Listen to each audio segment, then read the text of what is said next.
দাদা গো তোমার হাতে ধইরা কই, এবার বিয়া না দিলে দেশে থাকবার নই। দাদা গো যশোর থিকা জামাই দেখলাম ঘুরিয়া ফিরিয়া, যশোর থিকা জামাই দেখলাম ঘুরিয়া ফিরিয়া, তবু তুই শালার নাতিন বসলি না রে বিয়া। নাতিন রে তুই দূরে সইরা যা, আমি তরে বিয়া করাইতে পারবো না।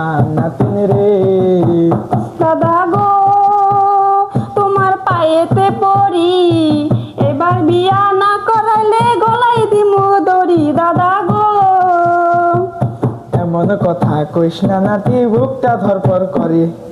এমন কথা কইস না নাতি, বুকটা ধরপর করে। তোর কিছু হইলে আমি যাব এবার মরে। নাতিন রে তরে বিয়া করাইমু, আজকালকার মধ্যে আমি ঘটক পাঠাইমু। নাতিন রে।